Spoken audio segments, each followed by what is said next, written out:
nzoto na biso bo moto ebiki kokotaka na ngolo la jamais yango lingaka ka olati yango lelo emoni modele musabilamba eluli ozimo sa mwindu emoni mosa pembe eluli ozana ya mwindu moni donc nzoto ezaka compliqué parce que nzoto ayeba ka kokotaka na elola ti alors pauvre en esprit azanani riche en esprit azanani ba évangile ba yela ka biso liboso eke no esengo na babola bangonde ba komona nzambe est-ce que koza pauvre ndo komona nzambe non bien aimé babike errer les pauvres en esprit pauvre en esprit azaka muto azaka katine ka saint esprit sili milimo mabe kenda kindoke kenda esi alokute kenda esi akindumbe kenda ada deliver na milimo songi atikala kaka na molimo mosantu na sobisa mutu moko ndima ozanga na yo ata voyage à Europe ndima ke baza ba peso ata visage ba pimelo visage Schengen ba pimelo visa ya États-Unis ba pimelo visa ya Asie mais loko kozanga te zaka lola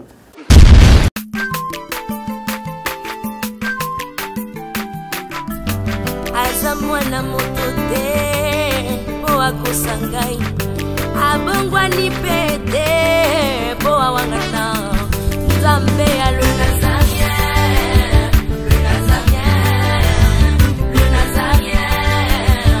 David Nzamba ayebana kitoko koma mokondima atako babakolaki mafuta na mosakolima lelo yayo bolingo ebateli le Nazarien lipamboli oyo emonanaka te mpeni mama kantelobi kolapie mapapu masopi mafuta tokokisi ena elongo na nzambe oyo babenga na makomi Jésus.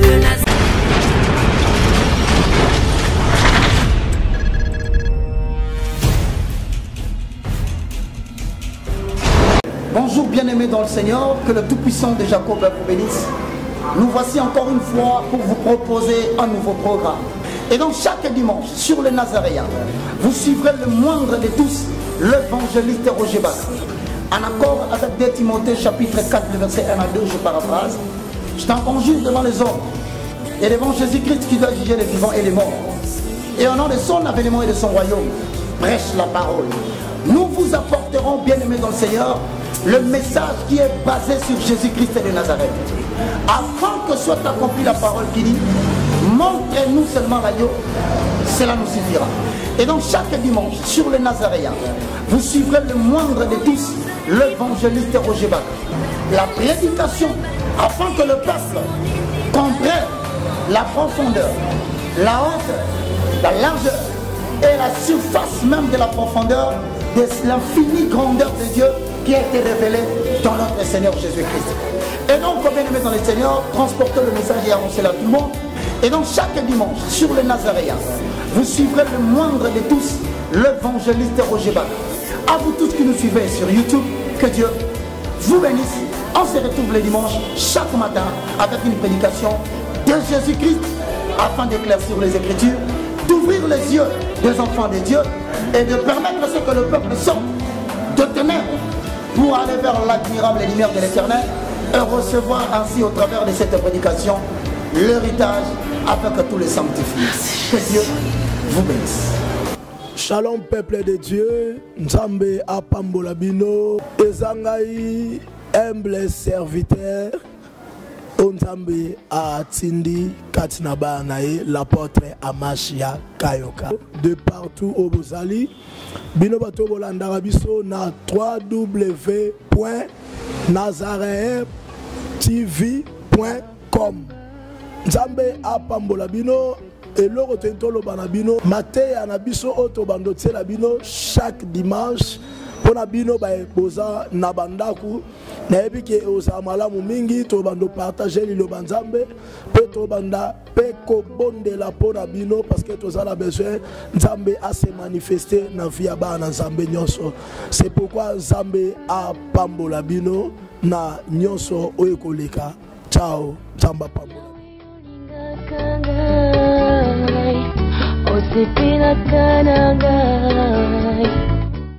Shalom, shalom, peuple de Dieu, auditeur na biso ba biso na biso na Nazareth, ba commentaire na bino ba pelle na nous toujours to dit que nous sommes mingi mais et comme si ko tango to pesa ba évangile, to te ba na prédication chaque samedi soir.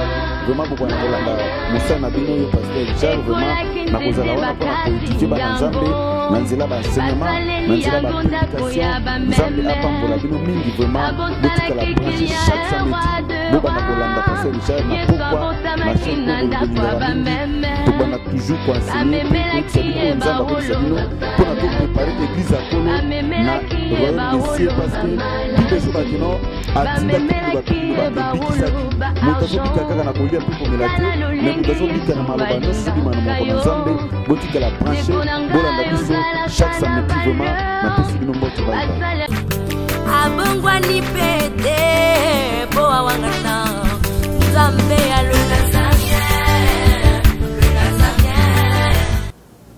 na pamboli yo nzambe yo ozali nzambe osalaki likolo mpe na se bible biki likolo na se ekoleka me maloba no ekoleka te yango na pamboli présence no na kati na esika oyo kolo utilize monoko na nga monoko ezala nga kasi maloba ezala ya yo kolo pesanga interprétation correcte ya liloba no seigneur molimo santu akambanga na message oyo simba mitema na bana na bato seigneur na koesimbwa nyonso ya distraction ezala nul sans effet grâce mpe bolingo no akompagne ngai ebandeleki no suka na kombo na yesu amen napesi bino nyonso mbote balandi na biso bavrai adorateur bozolanda biso partout dans le monde oyo bolandaka biso na site na bino bolingaka mingi na pamboli bino napesi bino nyonso mbote tozokoba toujours na enseignement na biso tozolobela na ntina ya enlèvement de l'église bien aimé nabandelaka mpe na kolobaka toujours ke soki royaume de cieux ezalaki te ta mosusu ngai nalingaki kobongola mpe motema te parce que makambo biso yakaki tozosambela kaka moto azosambela mpo abala abota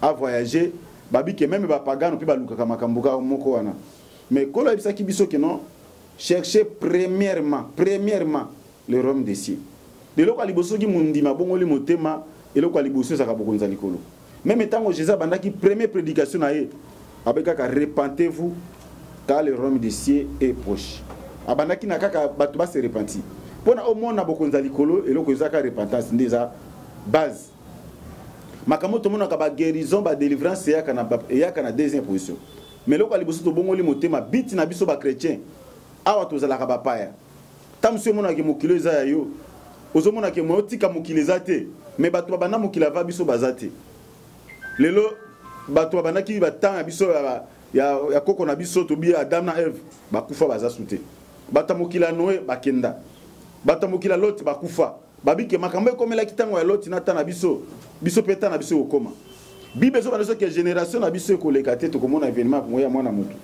yango namekaki toujours ko nzambe espéraki nga ntina enseignement oyo mpo naloba kaka te nalingi totanga nano bible moke après ça nakoya koexplike lelo nazolobela si l'enlèvement bato mosusu ake jésus revient yesu akozonga ye enlèvement ngo ekosalema ndenge nini yango tolingai totalisa lelo totangi na mokanda ya biso mokanda ya 1 Corinthiens chapitre nango 15 tokobanda na verset 50 tosuka na 53 1 Corinthiens chapitre nango 15 verset 50 à 53 verset 50 qui dit le Bible ce que je dis frère c'est que la chair et le sang ne peuvent hériter le royaume de Dieu et que la corruption n'héritera pas les corruptibilités. Verset 51, voici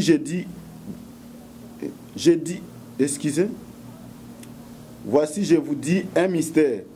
Nous ne mourrons pas tous, mais tous nous serons changés.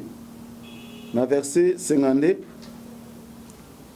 en un instant, en un éclair d'œil, à la dernière trompette, la trompette sonnera et les morts ressusciteront incorruptibles et nous serons changés.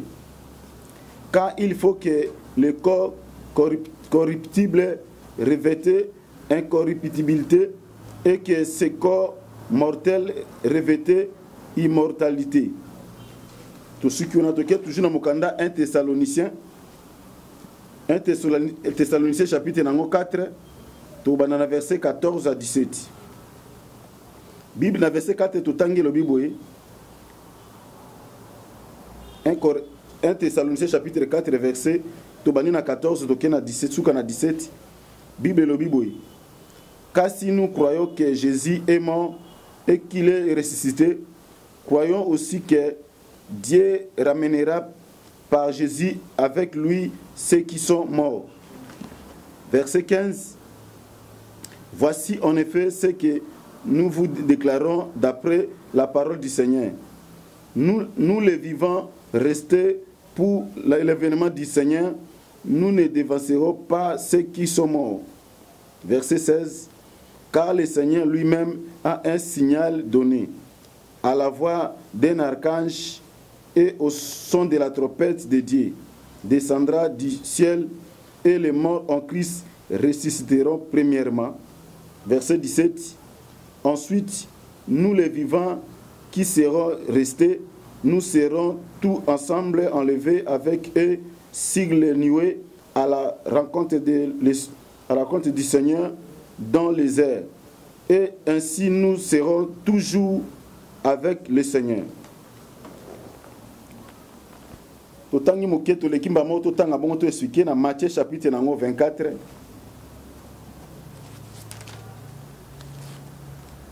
Matthieu chapitre 24 verset toujours verset 40. Bible zolo babou na verset 40. Alors des hommes qui seront dans les champs, l'un sera pris et l'autre laisse. Bien-aimé, tomeki côté le manano mukiwana, on lui expliquer comment enlèvement et salama bien-aimé. Babi ke tango so na trompette ekobeta, mokolango ekokoka na ebite soki koza na 18h alelo, na ebite soki koza na minuit alelo, na ebite soki koza la journée à lobby, na ebite soki koza la journée à dimanche, parce que babi ke tozalaka toujours prêt. Biso toza bato toza toujours prêt bandimi. Bato tondimela kolo, bato tozote ya kolo, tozalaka toujours prêt. Parce que enlèvement et pessibiso na baki na bino na ba thème na pesa ki bino na ba partie les gars qui liboso na première partie na deuxième partie na lobela ki si ba signe du temps de la fin autre moni déjà ici et kokisami on a moni déjà ezako salema mais na bisa ki bino déjà alors tango ba signe zo kokisama baki ke non Jésus baki ke avanga na ya to komona makambo ebele to komona ba prophète lokuta to komona ba docteur to komona bana ba hôtel ba para bitumba banzala donc nyonso ba tremblement de terre donc ba accomplissement nyonso ba signe du temps ici ko kisami presque o Jésus ba no ba ka vazonga to moni yango zo salama partout to moni lelo même ba to mayele même ba pays mususu ba accorder ki mibale mbali ba balana basi na basi ba balana makambo to mona kango liboso te mais to moni yango na temps oyo cela veut dire ko na biso atika lisumu sikate azonga yango ni Bible elobi makambo oyo. Alors tant on sait koki déjà bien aimé, biso ba tutondimeli nzambe tozaka toujours prêt et prête parce que to yebite tango nini oyo makambo eko salema. Eki ko sema na butu, eki ko salema ndengo zolandanga, eki ko salema pendant que nazote awa makambo pe esalami. Alors Bible bina biso ke non. Biso tango enlèvement ko salema. Babi ke tokolata nzoto mosusu. Biso ba to kotika la vivant. Tokozala transformer mbala moko.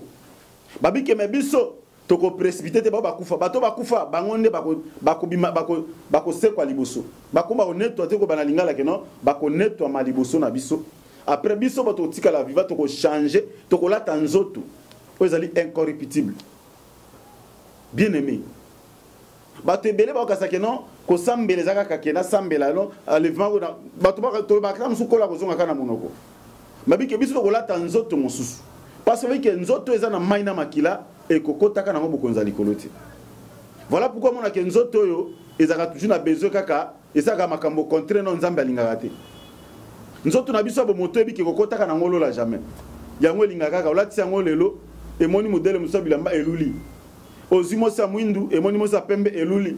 Ozana ya mwindu moni donc nzoto ezaka compliqué parce que nzoto ayeba ka kokotaka na elo lati. Lokola yaka mabele akozonga ne mabele mais loko kola za nango besoin ndeba amna biso bien aimé babike nzoto eza nzoto a corruption nzoto na biso za corrompu bien aimé okito mata nzoto eza ka corrompu nde nzoto babike ko changer nzoto musu za na likolo nzoto moyo corrompre yango ezalité tala tango Jésus akufaki tango asekwaki Jésus azaki renonce bazo ko simba ba simba même maman botaki e Marie azo ko simba nzoto mekola sekwa na nzoto mususu alinga su Maria pousse na pembene ta toucher ngote parce que zaki nzoto ya likolo bien aimé nzoto alikolo ezali alors nzoto tokolata ngo mokolo lèvement nde tokozala lever na bato bakufa bango bakomata va biso tokute na bango na mipepe tokokota mbala moko lola te parce que bato na confusion que notre okelo te tango tokeba biki tokozala na kati ya mupepe na kati ya mipepe toke siko na fête annonce là tokokota na biso na lola te tokozaka na mipepe na kolo na biso ndenge bible zo bana biso bien aimé bible biki biso tokozala ka toujours na seigneur wana bien aimé na linebisaka mutu moko na sobisa mutu moko ndima ozanga na yo ata voyage à Europe ndima ke baza ba peso ata visage ba pimelo visage Schengen ba pimelo visa ya États-Unis ba pimelo visa ya Asie mais loko ko zanga te zaka lola bien mais zanga no suna mokili mais mokolo na ozanga te yango me bato to za lelo bato muso wazela ka sambela nano akzana koma mubange bien aimé tamso koma mubange te Bible zo bana mokana apocalypse kino esengo na bato bazo kufa kati na kolo parce que misana bango kolanda bango alors linga kufa kati na kolo kolingo kufa tene ta masumu bien aimé parce que bato musudo mona ke bakufa mais Bible zo ba ke balali na no pongi baza na kati ali na bango a repos baone bako précipiter biso bien aimé alors na éviter le konezo zangisa yo ke le mukola suka mukola lèvement zanga lèvement. Est-ce que vous êtes prêts pour l'enlèvement? Est-ce que vous êtes prêts que ceux qui enlèvement soient trop bêtes et bêtes les lots ou vous enlevez? Tu vois que vous avez la première heure. Bien aimé, tout ça parce que nous autres, tout bon sentiment na biso bomoto. Ya nga pote po avec non, ngai na baka mine kulusu nzela mona Jésus. Abi makamona mona ke lokola za guerre pona nga, na otala ngo sikoyo lokola salité pona gagner ka Christ. Et là connait les autres traumatisés. Et là on est dans zangisa yo lola babike mbatu mibale bakozala na kati ya ilanga moko bakozwa moko asalini atikali mosta mobali bazana mbetu moko bakozwe moko atikali batu mibale bakozala na kati ya mutuka bamusu bazu batikali pourquoi bato bakotika ata musu basambela na koyebisa bino pourquoi bakotika enlèvement eza bongo biso nyonso tokozala lever te mais biso tozosala effort que tozala lever parce que promesse enlèvement eba que soko raté enlèvement soko raté kokota lola okoraté affaire te tozaka na deux chemins tozozela lola ube okoti bokonza likolo soko raté bokonza likolo affaire eza pona yo soki pokoti lola moko ta affaire eza parce que tozaka na denzela est-ce que poni nzela ni est-ce que ozoto sanza ndenge nzambe ndenge bible bi parce que mokola suko za la lever pourquoi bandeko bakotika ba za la lever te na lingi to tanga mokanda ya Matthieu chapitre nango 5 Matthieu 5 verset 5 chapitre 5 verset 3.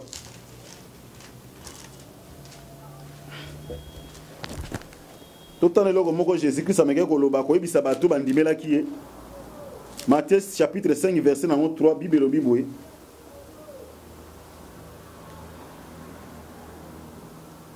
Verset 3, heureux les pauvres en esprit, car le royaume des cieux est à eux. Babike esengo na bato baza ba pauvre en esprit, parce que beaucoup de likolo za pona bango. Alors pauvre en esprit azanani, riche en esprit azanani. Ba évangile ba yala kabiso liboso ke no esengo na babola bango nde ba komona nzambe. Est-ce que koza pauvre ndo komona nzambe? Non, bien aimé. Muto za pauvre na chair boy na musuno za pauvre. Et ozana sira salola te. Mutu pa ki koza la riche za mbongo ebele mais akoti lola. Eliko lo banini. Muto za pauvre en esprit. Aza muto nzambe asikolier. Aza muto andimela kolo a délivrer. Il y a une raison pour laquelle tant Jésus dans Marc chapitre 4 verset 18 à 19 tant Jésus a dit non l'esprit de Dieu est sur moi. Alors que mon lit mon ensemble ezali corona ngai pour annoncer évangile pour annoncer na délivrer ba captif bato ba kangama pour continuer pour tala Jésus tant ngaki ngaki bato bazana ba mikumba bien aimé yo moto zo sambela lelo mais ozana ka posséder bato baza posséder ba kokota ba ozana événement wana te parce que bato baza invité ba kene na fête ya non c'est ngana yo bato to ndimela kolo mais ba démon baza invité te ba français ba bi que les invités n'invitent pas alors muto za posséder azana ba démon pour ba que muto za riche en esprit yemo azana démon ya lokuta ya mensonge azana démon ya impudicité ba commis de Azan esprit à cupidité, comme toi. Azan esprit à sorcellerie. Moutazana esprit à côté na bakabal jiv. Azana ba mikum milimo ebele. Tango so trompette ko beta, moi moutazana lever ko zalati. Et donc c'est la moto à luka délivrance bien aimé. À part que bon la moto mais à étape mo faut moutale kana délivrance. Parce que ba démon ba ko zala rater na fête annonce on a ba ko zalaté. Alors le collège aux habitués na ba démon. Nous autres les attend place Saint-Esprit et commander atelier à Satan ba démon. Au Kenete. Na jobi sa bande comment ma gosse pasteur zo la ngata mosusu. Au continent ba cabal, au continent ba magie, yeba ko comme riche en esprit. Riche en esprit ça moto azana ba esprit mauvais esprit belé katina e. Mais pauvre en esprit azaka moto katina zaka molimo nzambe c'est fini. Au moins les faire au sema lokola ema. Ema soko zo ngo tieboye et au benda kaka biloko ma izama bende ni ba gilette. So tie libanga ema benda libanga te. Enlèvement au sema bongo. Soit trompette zaka bateau ba sikolama, ba racheto ba délivrer totalement. Yango bato musu ba négligé kata musu délivrance. Azo sambela mais et là on est au lac saké to sambela mozana ba démon. O sambela mais o iba ka tilelo. On dit mais la kolo mais tilelo sa ka kindumba. Bien mozana riche en esprit. Ozo sambela mais songi na notikate. Ozo sambela mais o inakana nuka bato.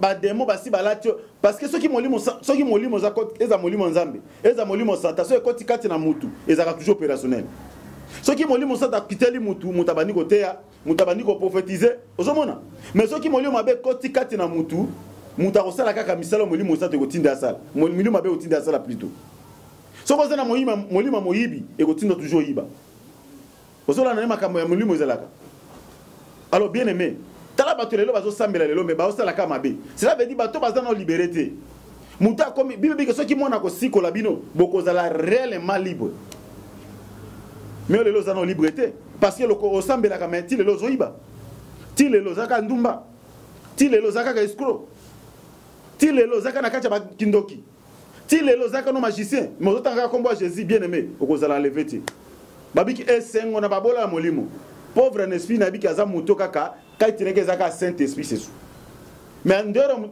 muto aza milimo mabebele ezaki na muntu maliboma Jésus délivra qui a interroger milimo mabe toza légion cela veut dire baza ebele ndena mona komba ngo bapesa église ba mama moko baza na église na religion moko ba mama légionnaire ça dit ba mama milimo mabe nde kombo tala bato ba omona nzambe te bien mais muta ko sauté Jésus tanga kutana ki na batazo terre azo délivrer bato muta zaki firme je musu na mona ki baba azo terre na zand bato baba azo terre Nathalie boye biso bato to na moi discernement muke na bi me baba ko terre parce que Bible dit que la foi est que ce qu'on attend et ce qu'on attend vient de la parole de Dieu si ko baba azo saka ba geste comment muta onzo kondima OK tango na zote ozo kanga ndeko zo kondima parce que kondima uti na koyoka uti na liloba nzambe mais baba va atea eloko liboso nzambe ko délivrer ko binga ko bengana esprit baba ezesi mobimba ta Jésus bikisa baba a chasser esprit baba bibi muta lobi ça dit baba tanga take posséder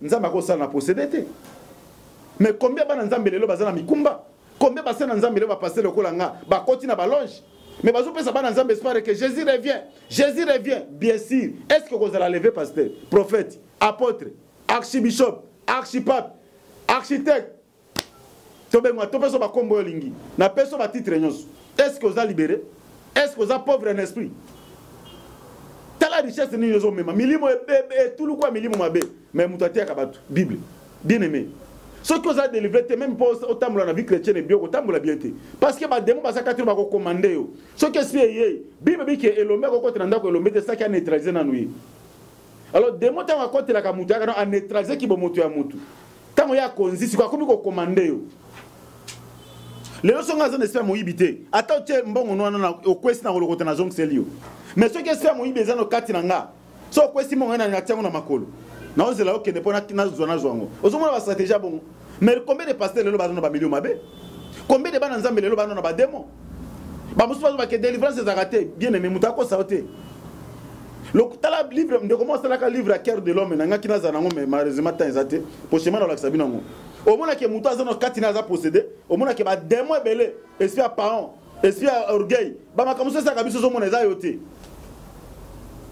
apôtre Paul était apôtre à 5 ans de délivrance azoba que qui me délivrera abi makambo bola mona ngina sala nako ko sala muté mais mabe na zomba ko sala yango nenga nazo sala ozomona parce que mon qui a besoin de délivrance mais azote ya bato mutako sa hôtel ndé na hôtel bo l'expliquer na obika kaka soki na komi pauvre en esprit ndé na kozana lever mukolongo et puis kolinga te okufa na tant que ozana no esclave tant que ozana na prison esprit na captivité tala mokolo Jésus akufaki babiki ezaki na basin musu basambelaki na ba synagogue avant Jésus ya bakufa na tawana bakeneki na prison pa diable mais babiki mokolo Jésus akataka mutema akene mission Jésus 3 jours na se ezaki pona ko libérer bato na bakangama bazaki basin bible bengi bango basin soko tangi na mokanda ya Matthieu chapitre 27 verset 52 à 53 au mona makambo mais mokolo Jésus akati mutema na ye babiki bato musu babima bato na bango bandeko na mo bamona bango ke mutu na biso akufa bamoni ye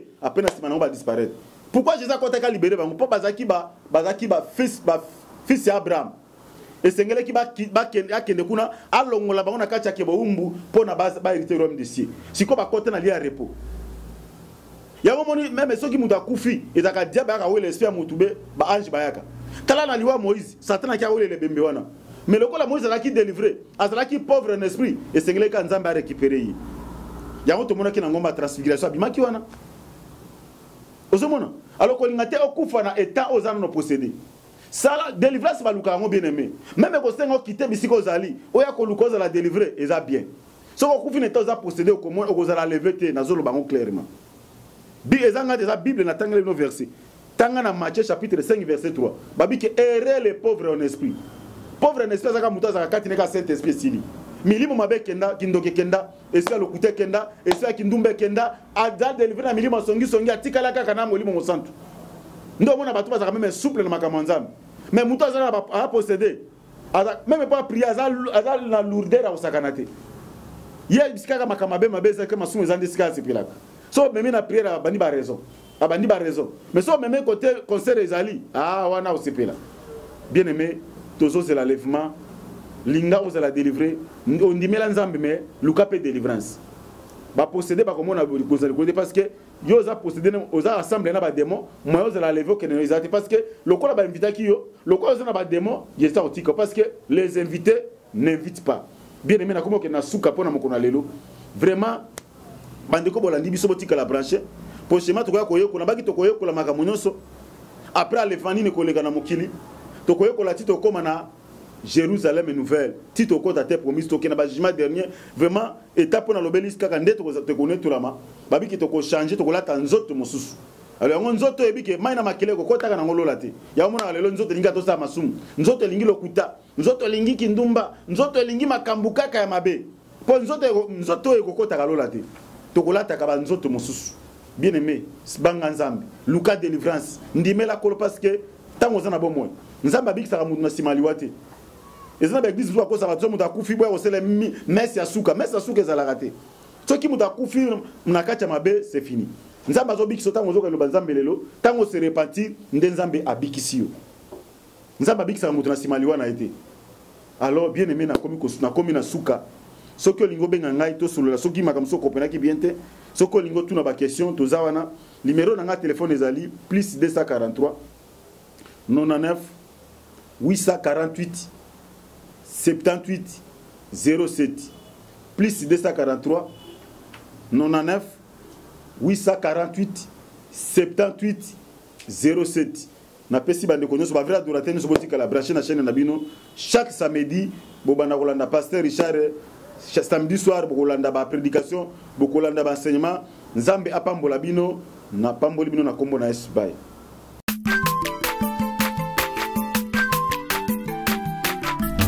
Aza mwana moto te po akosangai abongwani